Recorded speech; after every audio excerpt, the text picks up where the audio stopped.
Hoy, el Comité contra las Desapariciones Forzadas de las Naciones Unidas, de la ONU, publicó su primer informe sobre la visita que hizo en noviembre a 13 de los 32 estados del país, así como de las recomendaciones, bastantes recomendaciones, que hicieron a los funcionarios estatales. Mientras tanto, en Nuevo León, se creó un grupo especializado en la búsqueda de mujeres desaparecidas.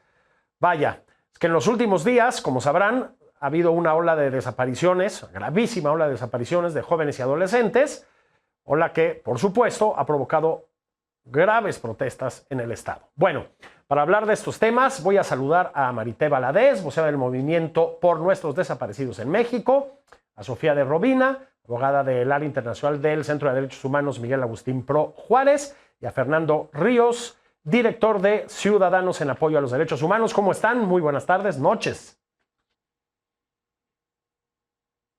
Hola Julio, buenas tardes y saluda a los compañeros. Empiezo contigo, Sofía. ¿Qué nos está diciendo la ONU? La lista de recomendaciones era larguísima. ¿Qué nos dice de nosotros en estos temas, por supuesto, ¿no? ¿Qué nos dice de este país? ¿Qué pasa? ¿Qué retrato hace, si lo quieres ver así, el informe de Naciones Unidas?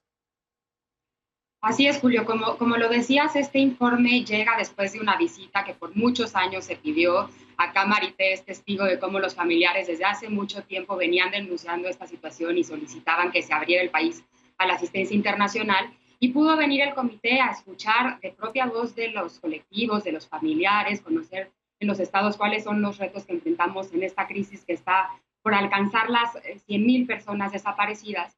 Y lo que nos habla es de una crisis persistente, creo que hay que decirlo así. El comité hace referencia a cómo el número de desapariciones no ha disminuido, por el contrario, se mantienen números muy altos, y cómo, aunque sin duda el crimen organizado es un actor central en muchas partes del territorio, la participación de autores en diferentes niveles sigue siendo generalizada y sigue teniendo además una responsabilidad muchas veces por acción, omisión o incluso por aquiescencia. Y el comité hace una serie de recomendaciones muy importantes que tendrán que ser la carta que siga el gobierno para atender esta crisis en todos sus niveles, en la crisis forense, en la crisis de impunidad, que como dice el comité, hace de este delito el delito perfecto por la falta de investigación que hay, y hace además que los familiares sigan exigiendo la búsqueda de sus seres queridos en condiciones que siguen siendo muy adversas y que por lo tanto tendrán que considerarse desde una política integral, así lo llama el Estado, una coordinación sistemática de todas las instituciones, no solamente de todos los niveles estatales, sino también de todos los organismos, incluyendo aquellos autónomos, como la Fiscalía, que muchas veces hemos visto cómo se esconde detrás de esta autonomía para no acatar muchas de las recomendaciones que le corresponderían frente a la crisis forense, pero también en la investigación en diferentes niveles. Así que sin duda nos habla de un panorama adverso, pero que también nos puede dejar claro una ruta que tendríamos que ver con una esperanza si es que el gobierno de verdad la atiende a profundidad. ¿Cómo la ves, Fernando? Es, en el fondo, una evaluación bastante fuerte la que viene de este informe, ¿no? Sí, efectivamente, Julio, hay un reconocimiento muy importante de los avances normativos, jurisprudenciales, institucionales y de todo el trabajo de la subsecretaría. Sin embargo, a pesar de todo este esfuerzo, pues vemos realizado por algunos funcionarios, dice el comité, vemos que hay una responsabilidad directa, ¿no? ¿Por qué? Porque siguen desapareciendo miles de personas al año, porque no hay una búsqueda efectiva, porque como decía hace un momento Sofía, realmente la Fiscalía General y las fiscalías estatales no están haciendo su trabajo. Creo que el informe pues es contundente porque marca pues también la pauta de un fracaso del modelo de seguridad, ¿no? Que pues a 3 años del gobierno de Andrés Manuel se debería repensar, y creo que esa es una pauta que pone de manera muy interesante para poder también no solamente aceptar ya los comentarios a casos individuales, que esto es un avance que el gobierno mexicano ha hecho, sino tomar en cuenta las 10 recomendaciones muy importantes que se realizan, ¿no? Creo que, por un lado, es fundamental que haya todo un mecanismo eficiente para la búsqueda y para la investigación.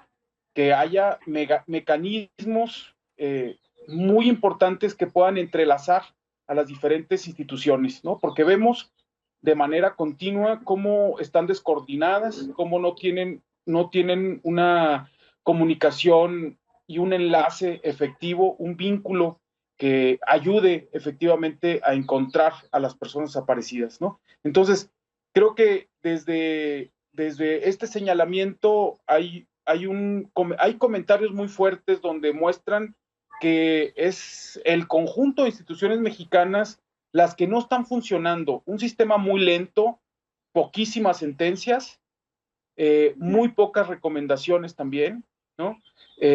Nos podemos imaginar cómo casi ya por los 100,000 desaparecidos que hay en el Registro Nacional de Personas Desaparecidas, que en su mayoría son en estos últimos años, cómo sigue acrecentándose, ¿no? Entonces, vemos que la situación es bastante dramática para las familias que viven la desaparición. Marité, voy contigo. ¿Coincides con la radiografía que nos han ofrecido Fernando, Sofía y sobre todo Naciones Unidas? Tienes mucha experiencia en estos terrenos. ¿Va por ahí la cosa? Muy buenas tardes, noches.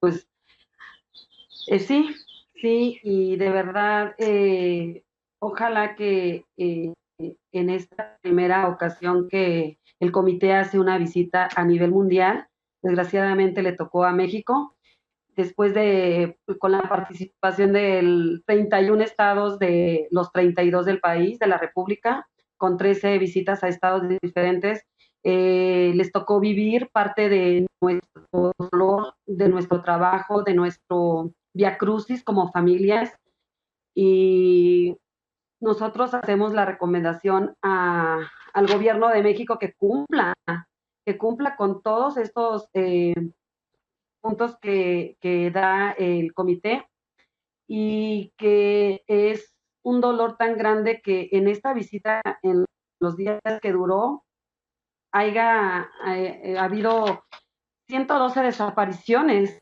en la visita del comité. El gobierno se está lavando las manos diciendo que estas desapariciones no fueron en su sexenio, no fueron en su tiempo, y queremos que trabajen, que sigan las recomendaciones como tal, porque ellos también tienen derecho a tener una condena por no hacer su trabajo de buscar a nuestros desaparecidos y encontrarles, sea como sea. Tenemos toda la fe de que, desgraciadamente, con documentos y con esta recomendación que está haciendo el comité, las autoridades mexicanas tengan que hacer su trabajo. Una puntualización importante, Marité. La gente del comité estuvo cerca de ustedes, ¿verdad? Estuvo en contacto directo con ustedes. Claro que sí, a mí me tocó, como parte del movimiento y como parte de la Brigada Nacional de Búsqueda, estar en la... y el que nos tocó acompañarnos, le tocó ver las fosas, de las 11 fosas que encontramos en el estado de Morelos, le tocó vivir, le tocó ver, le tocó estar en esta situación. Entonces es tan fuerte que me tocó ser guía en esta visita a la Brigada Nacional de Búsqueda en el estado de Morelos. Feo recibir a estas personas tan importantes para nosotros, porque es una esperanza. En un momento era una esperanza para nosotros. Hoy yo confirmo que todavía tenemos fe en que el gobierno va a hacer algo después de estar como en Coahuila. El que le tocó visitar Coahuila también le tocó ver las zonas de exterminio. Los que les tocó escuchar a hijos de madres desaparecidas, que él no sabía cómo vivir una situación así. Las experiencias que estas personas, estos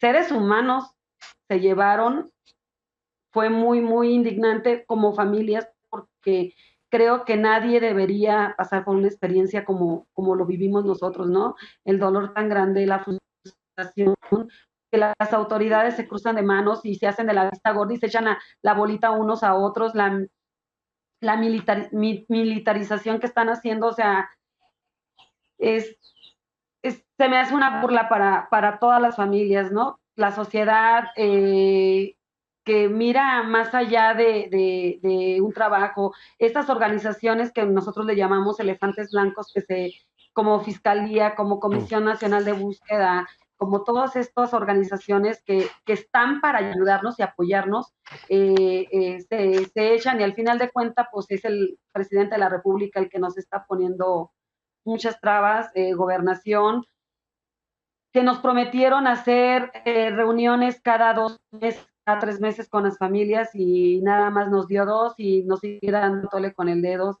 Tenemos la esperanza de que estas recomendaciones que nos están haciendo por parte del Comité de la ONU nos vengan a apoyar y a fortalecer y que nos dé esperanzas para encontrar a nuestros desaparecidos y que cumplan con nuestros derechos. No más revictimización, no más desapariciones, que investiguen, que encuentren lo que se tenga que encontrar. Sofía, estamos escuchando, digamos, dentro de esta radiografía que hay problemas, por decirlo así, de incapacidad, casi voy a llamarla técnica, a la hora de la investigación, de negligencia, de corrupción. Pero te quiero preguntar a ti esto, porque son justo tus temas. Además, hay todavía, no sé cómo decirlo, vacíos, deficiencias, carencias de orden jurídico, legal, ¿verdad? Sí, sin duda. Creo que en eso es muy relevante el informe que realiza el comité porque da cuenta de todos los ámbitos en donde el Estado tendría que priorizar sus acciones, de nuevo, como una política de Estado. Por un lado, reconoce, como ya lo decía Fernando, que se ha avanzado en crear leyes e instituciones, aunque también da cuenta de cómo muchas de estas leyes, como la ley general que el Movimiento por Nuestros Desaparecidos impulsó, no se ha cumplido a cabalidad. Y hay registros muy relevantes, como el Banco Nacional de Personas Desaparecidas, que podría ayudar a la identificación en este rezago forense, que no se ha cumplido, pese a que había un mandato legal.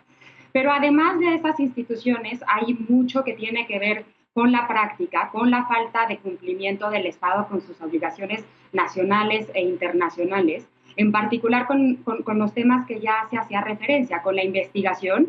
Ahí hay múltiples deficiencias y tienen que ver con falta de capacidades técnicas, con falta de presupuesto. El informe que el propio Estado envió en este contexto de visita da cuenta de cómo se había disminuido, por ejemplo, el presupuesto a servicios periciales, que es muy relevante para la identificación de las personas, con un número de 52,000 personas que no han sido identificadas. Entonces se requiere también presupuesto, pero se requiere voluntad y se requiere reconocer, como ya lo decía muy claramente Marité, que aun cuando el crimen organizado tenga una participación, eso de ninguna manera quita la responsabilidad estatal en las desapariciones que siguen ocurriendo muchas veces en estos contextos de tolerancia o aquiescencia, o también en la posterior investigación. Y me parece que una parte también central que dice el informe, ya lo retomaba Fernando, es cómo para atender las desapariciones es necesario atender las causas. Y en eso el modelo de seguridad es prioritario. Un modelo de seguridad militarizado, como lamentablemente hemos visto que se ha profundizado en este sexenio, solamente genera que sigan continuando las desapariciones. Lo decía Marité, 111 desapariciones solamente durante los 15 días que estuvo el comité, es decir, 8 desapariciones por día. No es una herencia del pasado, es algo que se sostiene y que sin duda necesita medidas extraordinarias, como el mecanismo extraordinario de identificación forense, como la reciente propuesta de la subsecretaria de Derechos Humanos de crear un Centro Nacional de Identificación, pero también requiere de todas las voluntades puestas sobre la mesa en una coordinación que implique que realmente se va a atender el llamado de las familias, que además, lo dice el propio comité, por años han estado siendo revictimizadas, cuando ellas son las que salen a buscar en los contextos como los que ya refería Marité, en las Brigadas Nacionales de Búsqueda, y con el amor que les caracteriza a estas madres, hermanas, padres, que esperemos que sigan siendo el motor que atienda al gobierno. Hay que decir también que ya emitió un comunicado la Secretaría de Gobernación diciendo que atenderá las recomendaciones y esperamos que así sea en su totalidad, que este informe marque una pauta de trabajo guiada por la Secretaría de Derechos Humanos, Población y Migración, el subsecretario Alejandro Encinas, por la Comisión Nacional de Búsqueda, pero que integre a todas las instituciones para avanzar en revertir lo que a la fecha no se ha podido revertir, que son las desapariciones en el país. Bueno, pues muchas gracias, Sofía. Voy a hacer una pausa, pero no se vayan, por favor. Vamos a seguir hablando de este tema. con Marité Valadez, con Sofía de Robina y con Fernando Ríos. Y el tema es el informe presentado por el Comité contra Desapariciones Forzadas de Naciones Unidas y particularmente de lo que está pasando en Nuevo León, que es de veras alarmante. Quédense aquí, volvemos enseguida en Es la Hora de Opinar.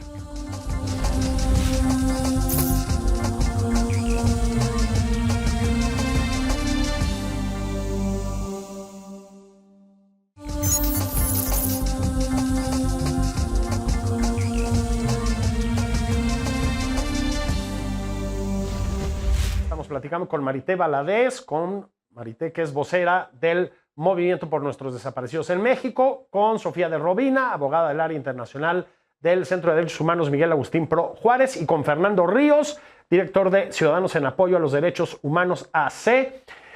Vamos a seguir con este tema terrible, dolorosísimo, que es el de la desaparición de mujeres. Y quiero particularmente ahora que nos vayamos a la situación, Fernando, a la situación de Nuevo León. ¿Qué está pasando en Nuevo León? Pues es dramático, ¿no? Vimos una participación activa de la sociedad, un hartazgo que se ha tenido, ¿no? por tantas personas desaparecidas. Tendríamos que decir que en Nuevo León el año pasado nuevamente es el número más grande de personas desaparecidas después de 11 años, ¿no? Entonces creo que lo que hemos estado viendo, tendríamos que decir que Nuevo León 2010, 2011, 2012 fueron años terribles, ¿no? Y ahora lo que está sucediendo yo creo que es un reclamo muy importante de la sociedad en contra de la normalización de la violencia, incluso diría que también una resistencia muy fuerte a esa violencia de género que se expresa en las desapariciones, ¿no? Creo que en ese sentido el comité también expresa la tendencia que hay de niñas, jóvenes de entre 14 y 24 años que están desapareciendo, ¿no? Y dice el informe cómo se agudizó en la pandemia. Pues puede estar ahí atrás de todo esto la trata, la explotación sexual, ocultar la violencia, el feminicidio, el reclutamiento, y todas estas condiciones creo que es lo que ha llamado la atención en Nuevo León, ¿no? Además de pues que el gobernador Samuel Ruiz se tardó en reconocer la gravedad de lo que se vive en Nuevo León, probablemente por su alto nivel de aceptación, y sin embargo creo que ahora pues es un fuerte llamado de atención. Él ahora ha anunciado una serie de medidas que son muy importantes, pero tendríamos que decir pues el retraso también legislativo que hay en Nuevo León. 4 años después de la ley general contra la desaparición forzada y a manos de particulares, y en Nuevo León, a 4 años, todavía no existe una ley estatal que pues pueda hacer un ligue con la ley general, ¿verdad? Una armonización adecuada. Entonces creo que es lo que está señalando en Nuevo León, pues un grito desesperado, especialmente de las mujeres que no quieren seguir siendo desaparecidas, ¿no? Creo que el ejemplo de María Fernanda fue muy dramático porque la fiscalía fue muy lenta y esa lentitud probablemente ocasionó también la muerte de María Fernanda. Entonces, vemos que hay un personal insuficiente en la fiscalía, vemos que hay un personal insuficiente también en la Comisión Local de Búsqueda, que falta un mecanismo interinstitucional, ¿no? Que el C4 y el C5, que son estas cámaras que tienen a nivel estatal y municipal, no están dando resultado en una ciudad industrial, ¿verdad? En una ciudad de primer mundo. Es increíble cómo no se utilicen los medios tecnológicos para encontrar a las personas, ¿no? Y especialmente estos casos dramáticos, porque no son desapariciones voluntarias, no son desapariciones, sino son desapariciones donde hay elementos muy fuertes que indican la lentitud por parte del gobierno, ¿no? Creo que también pues hay elementos muy importantes en Nuevo León, todo el trabajo que se tiene que hacer con los casos de larga data, ¿no? Porque como decía, desde el 2010, 2011, hay miles de casos que están todavía sin identificar. Solamente en Nuevo León hay más de 936,000 restos óseos que no pueden identificarse, ¿no? Y como ya decía ahorita Sofía, con la falta de un banco nacional forense que pueda lograr la sincronía entre las distintas fiscalías, diferentes instituciones que permitan una mayor y que pueda poner paz a las familias. Una conclusión rápida, Marité, se nos va terminando el tiempo. ¿Cómo ves la situación en Nuevo León? ¿Coincides con Fernando? Claro que sí, o sea, es muy doloroso, ¿no? Y saber que no nomás en Nuevo León, sino en muchos estados, en el estado de Sonora, todo lo que es el norte del país, incluso todo el país, estamos en la misma situación. Tenemos miedo de salir a las calles, tenemos miedo de no regresar a casa y de no volver a ver a nuestros hijos. Sofía, termino contigo. Nuevo León. Sin duda, como lo dice Fernando y como desde CADAC han documentado desde hace muchos años, Nuevo León es uno de los estados que desde hace mucho tiempo nos advertía de esta crisis y creo que siga estando en el ojo del radar nos habla de cómo todavía es necesario tomar acciones mucho más necesarias. El propio comité no solamente acudió a dicho estado, sino que habló de cómo concentra junto con otros estados la mayor cantidad de cuerpos sin identificar y cómo siguen ocurriendo desapariciones que no se han investigado. El trabajo que hacen allá las familiares y organizaciones como CADAC es central y esperemos que eso signifique una acción coordinada de parte de las instituciones en ese nivel y que requiera también, como ya lo decía Marité, en todo el territorio del país en donde ocurren las desapariciones, un cambio de estrategia. Pues Sofía, muchas gracias. Marité, Fernando, muchísimas gracias. Abrazos para los tres. Muchas gracias. Muy bien. Bueno, y muchas gracias a ustedes. Aquí terminamos por hoy. De veras, gracias por haber estado con nosotros. Leo Zuckerman está de vacaciones, pero yo estoy muy contento aquí con ustedes. Muy buenas noches. Soy Julio Patán. Abrazo grande. Nos vemos mañana aquí a las 10:30 otra vez en Es la Hora de Opinar.